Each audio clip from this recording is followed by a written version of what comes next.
Hi, my name is Michelle Barker and this is Kathleen Neighbor. We're both members of the Health and Wellness Committee here at St. Gerard's, and usually every May we do a container gardener presentation where you can come and plant a container, and typically they've been vegetables or flowers, herbs, different kinds of containers.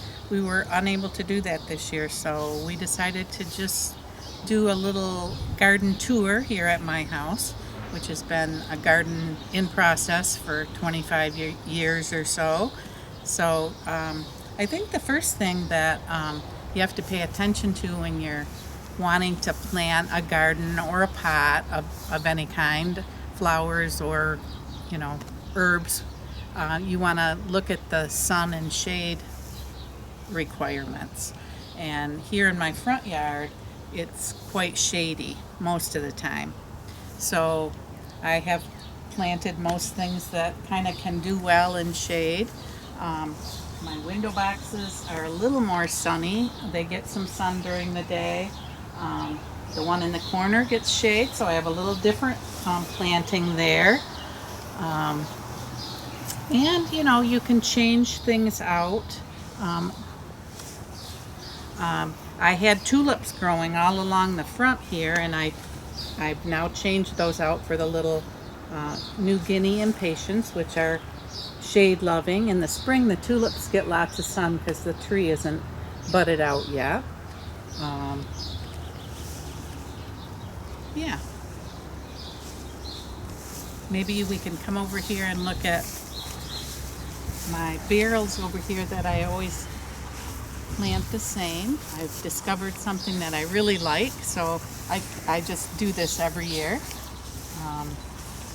with some coleus and the dragon wing begonia and a fuchsia, and of course everybody's favorite, the sweet potato vine.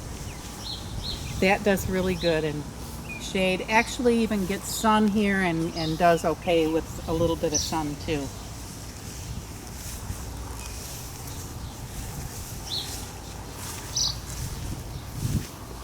So, lots of things that like shade: hostas, hydrangeas,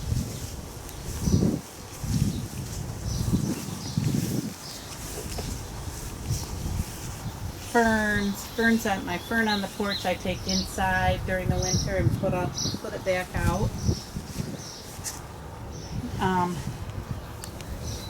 Yep, these are ostrich ferns, which are shade loving. They will spread, so but they're easy to pull out when they're little if you want to keep them in a certain location.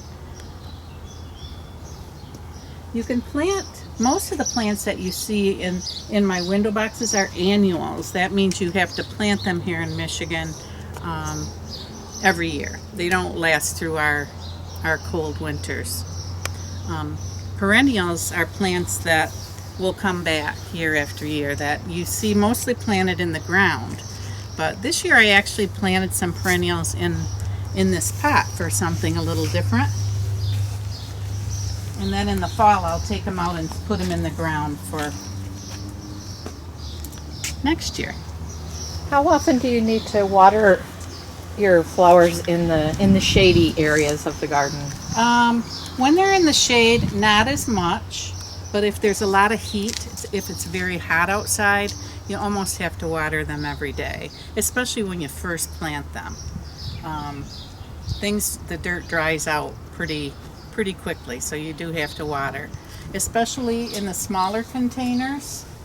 When they're in the ground they do a little better, but the smaller containers, the window boxes, they'll need to be watered. Once it cools off, if it's in the 70s, you might be able to stretch it to every other day. Okay.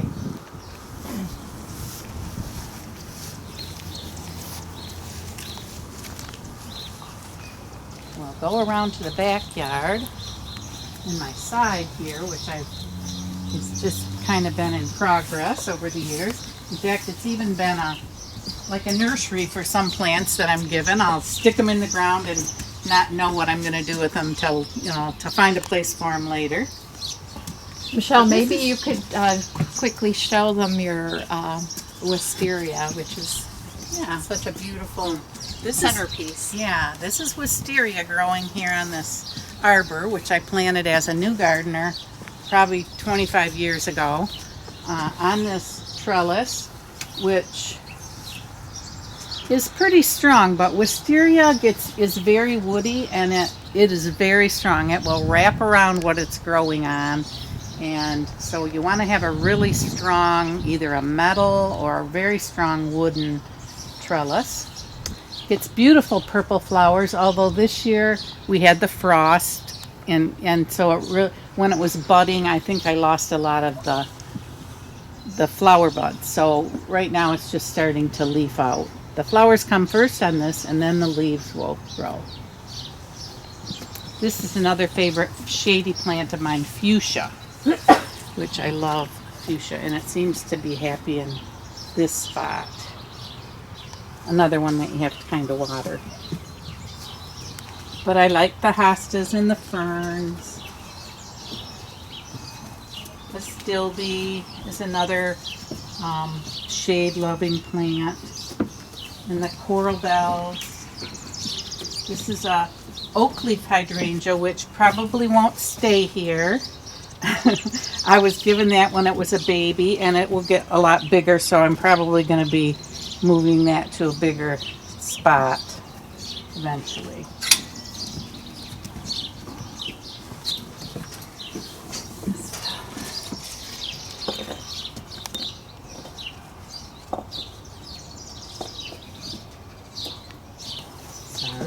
I even have gotten attached to miniature hostas. Here's a little miniature hosta called church mouse. And this is mouse ears. Those are both miniatures, which I'm getting kind of fond of.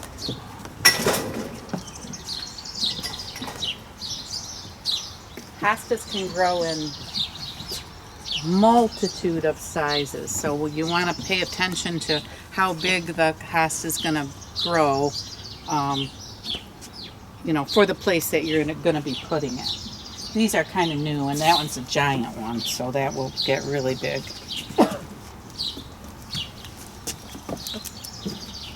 This is my herb garden. I call it my herb garden, but it's I put flowers in it too. But even some of my flowers are edible. These are nasturtiums, which you can put the flowers in salads. But I have thyme and rosemary. I have tomatoes, 2 tomatoes, a cherry tomato and a regular garden tomato in here. Chives and parsley and sage, along with, some color, some flowers. Would you consider herbs to be annuals or perennials? In Michigan, most of them are annuals. The rosemary can be brought inside if you want to dig it up. And it might not look the greatest all year round. It sometimes gets dried out, but it's something that you could pot up and bring in the house if you want to. Most of my herbs, and now the thyme is really perennial. It will come back. Mm-hmm. You can find all kinds of uses for your herbs. Yeah. Teas and cooking. Mm-hmm. Yeah. Putting them into your flower arrangements. Mm-hmm. Now the parsley, I have been told or read a long time ago that the parsley, the butterfly caterpillars like to eat parsley. So I always have it in here, but I do use it sometimes in my cooking. I'm now that I have a little more time, I am trying to learn a little bit, more about herbs and their uses. Some people chop them up and freeze them. Mm-hmm. I have not done that yet, but I do use them fresh.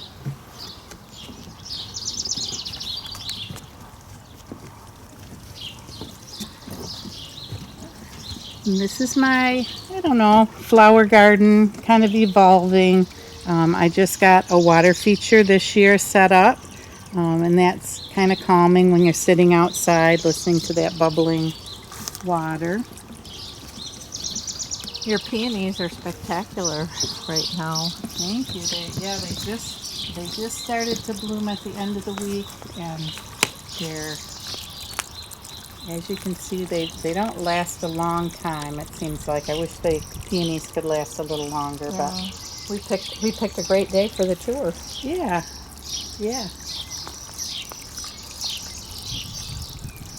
What have you got on the trellis back there? That's a little rose. It's kind of miniature, so it will bud out with little dark pink flowers. Yeah. I have a little fairy garden here. My granddaughter likes to put together and play with, and so her little chair is here. She likes to play with the fairies. That's kind of fun and getting her interested in gardening. I notice you have a lot of unique containers for some of your annuals. Yeah, I do. I like to, you can put flowers in anything. Yep. If you were putting together a pot like that, how would you make sure it gets good drainage? Now I have holes drilled in the bottom of that. You can also put some rocks, some small rocks, little pebbles in the bottom, so that when you water things, you don't want them to sit in wet water for a long time. So most pots should have good drainage. They should have holes in the bottom, and I try to keep them setting up off of the wood, which I have little feet that go under that big giant pot that we haven't put under yet. But okay. Yeah. Also, it's kind of fun to, I like to put pots in little arrangements. If you have some different pots, you could set together like this.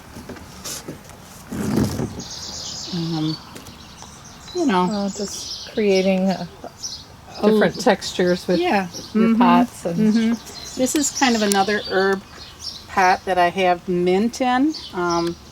Mint is a little invasive. If you put it in the ground or in even my herb garden, it just comes up everywhere. So I always put that in a pot. This is pineapple mint and mojito mint, some more thyme, and a flower, just to add some other interest. Yeah, you can get ideas. I get ideas from going to garden centers and looking at their pots that they planted, or looking at magazines. Being in isolation this year, I had a lot of time to look at pictures and videos, and I got this idea from a garden center that I went to that I thought was so pretty. These are all annuals, meaning that they have to be planted every year. You have a real knack for putting the colors together as well. Thank you. Right now you'll notice we have 2 cottonwood trees right behind our yard, and just over the weekend the cottonwood just went everywhere, so you can see that everything is covered in the cottonwood stuff. It looked yesterday like it was snowing. You can see it on the grass. And they're dark and everywhere.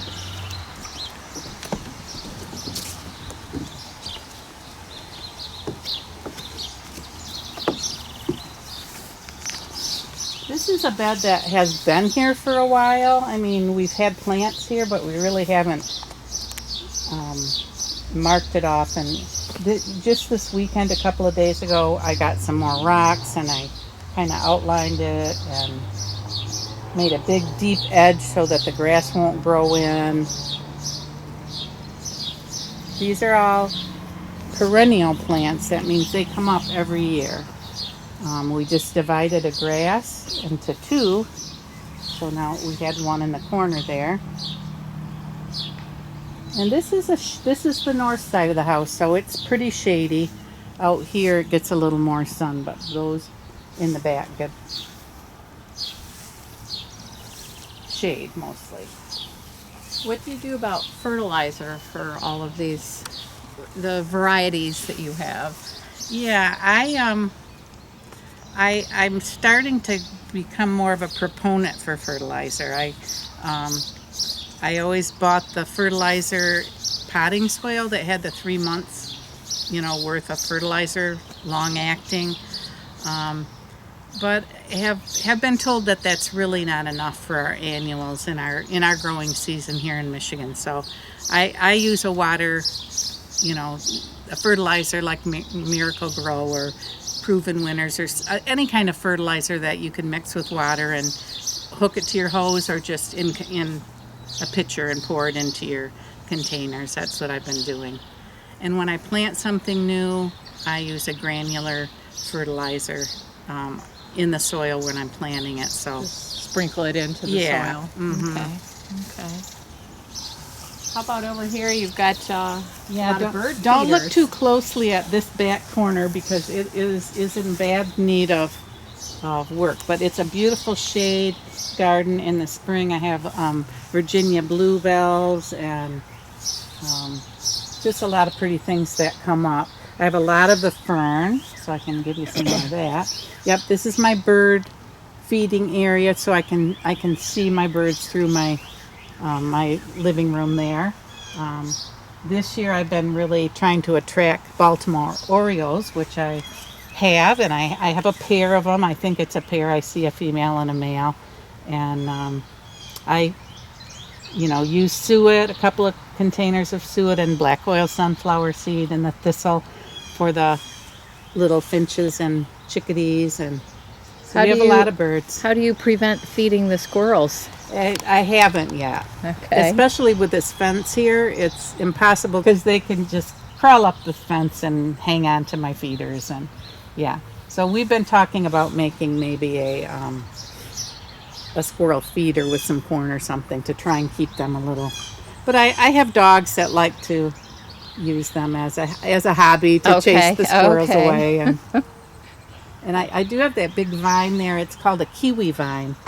Right, you can see the little white tips on the leaves, and after the white, then they'll get a row of pink in the leaves. So they're kind of real pretty, and it's a shade-loving vine. It looks like it has a pretty substantial support as well. Yeah, it's on a metal obelisk. So far, it's been staying pretty. And you can just prune them back. Okay. We did prune that one back a lot this year, and it still looks like pretty big. My granddaughter's little playhouse that we have here, and we even plant some little moss roses in the little pots, trying to keep her interest in planting. I do have poison ivy right here, so don't get too close to this. Oh, I have to get in there and spray. I just noticed that this weekend, but yeah, so that'll probably be our next real project, is getting back in there. I have a big oak leaf hydrangea, and this is a red twig dogwood. That's very pretty. It gets the red wood, and in the winter it's red. The branches are red, and it's very pretty. Use it for Christmas, decorations. Okay. Looks like you might have a little cutting garden down here. I do. This is new. We kind of cleaned this area up, and this is actually a tree peony, which are a little unusual. I only got one bud on it this year, this one big flower. So I'm going to have to learn a little bit more about maybe fertilizing but it's much bigger than it ever has been, so maybe next year I'll have more. This is a little lilac. Not so little anymore, but it's the Reblooming Lilac. Bloomerang, it's called. Oh, Bloomerang. okay. Does that mean it? It's supposed to rebloom, and it does. Later in the summer it'll get blooms again, but tiny little blossoms. And again, this year I think the lilacs were harmed by the late frost that we had, and I didn't have as many flowers on that one. Is it as fragrant as a traditional lilac? I don't think so. I like the old lilacs, and I need to get some more planted. This, I have zinnias in here because I love zinnias. And I have some of the blue hyacinth bean vine here that will grow up, and it's very pretty later in the summer. It gets purple bean pods and purple flowers. And I have some sunflowers there in the end. This is another little plant that I put here that I'm not especially happy with. This coleus doesn't seem to be very happy this year here. Maybe because my puppy grabbed it and took it around the yard a few times. Okay. But it's trying. Yeah.